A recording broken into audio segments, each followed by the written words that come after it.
All right, this is Team 2, and we are bringing you our final project, the coupon analysis. So we're going to get right into it here. The big picture, our key findings and themes. After looking across all of the results, we found that mostly college-age individuals wanted digitized coupons on their smartphones that offer high levels of discounts. Specifically, they wanted coupons for restaurants and retail services. And this is all important to study and find out to understand the thoughts and opinions on coupons and to cater to future coupon efforts to the consumer. So what are the objectives here? We want to learn about the coupon usage, the thoughts and the opinions.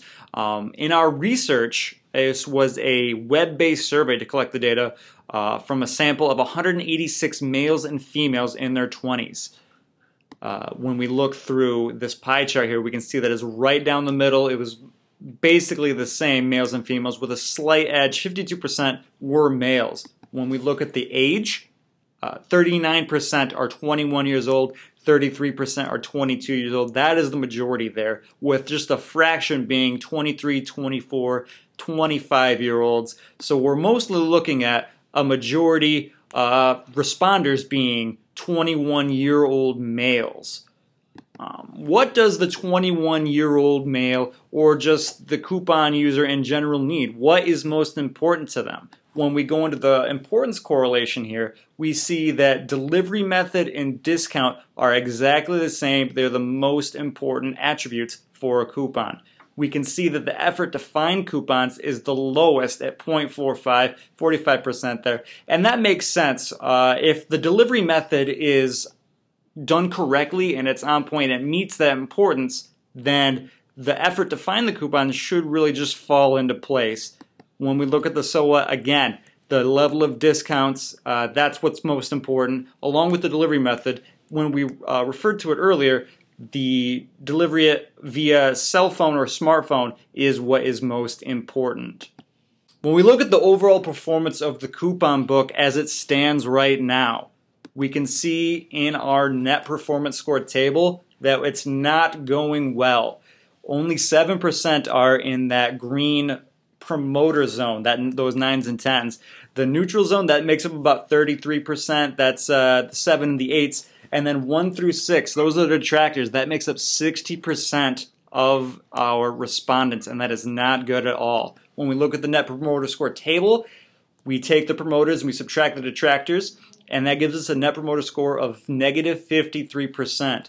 Again, that net promoter score goes from negative 100 to a positive 100, so that is a very, very poor result. We can use that in a benchmark. We used popular companies that are used every day since we didn't have a best competitor to compare to, which was a limitation in our research methodology. We used Netflix, Google, and Facebook as benchmarks for this audience. Netflix is at 68, Google is an 11, Facebook, which is surprisingly has a negative NPS, that's still way above the coupons, which are at negative 53. When we move on to our non-relative performance ratios, again, we use non-relative performance ratios because we did not have a best competitor. This is what we needed to use to score our attributes. We can see that availability of coupons and delivery method are the two highest ranking things, with level of discount being the lowest rated performance ratio. This is important because the level of discount, when we referred to in our earlier graphs, that was the most important attribute for a coupon to have that the respondents selected.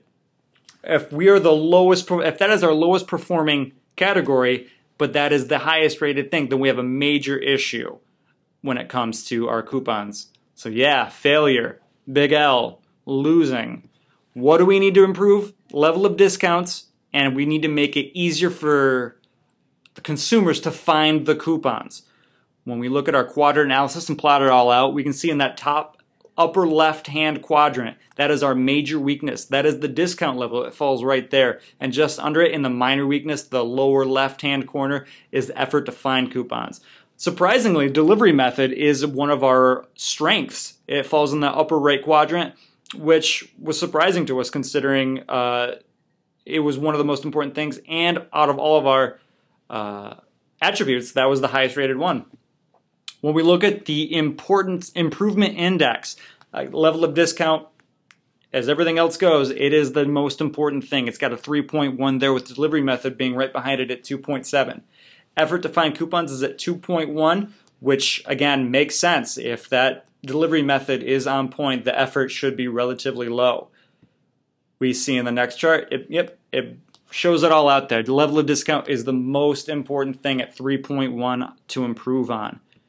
If we get into our Van Westendorp analysis, our waterfall graphs, we can see right here in this one, we have the means and the medians, and they are not significantly different. They're pretty close, which gives us a good confidence in using the means when conducting our waterfall analysis or making our waterfall graphs.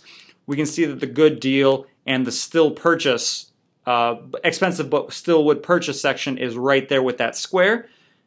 And we see here on our waterfall graph that the drop-off comes between 10 and 18. It's about a 40% drop-off right there, with another drop-off of about half at that $15 mark.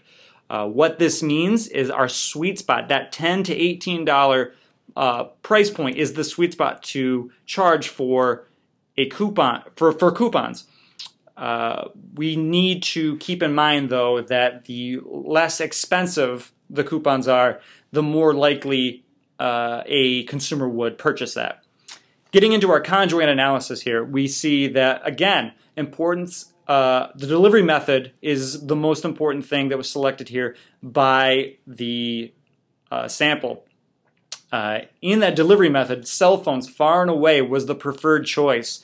Everything else was scored negatively, and that cell phones were, by and large, the most popular way to reach the market. Smartphones, there we go. Types of coupons. We can see here that retail services and restaurants are the most important type of coupons for the users. Attraction and entertainments aren't really that all important. College students typically have other ideas of entertainment that don't require coupons. Again, yep, Five Guys, burgers and fries, restaurants and retail, that is what the students want. At our level of discount, pretty much it's very obvious that the higher the discount, the more favorable the respondents found it to be. What was interesting here is that 50% off was at 56.5. That was more favorable than the buy one get one free. I guess what is most interesting here is that students would rather pay half price for one item than get two items for the price of one. So as we go along, higher discounts, more favorable, very obvious, very easy to figure out.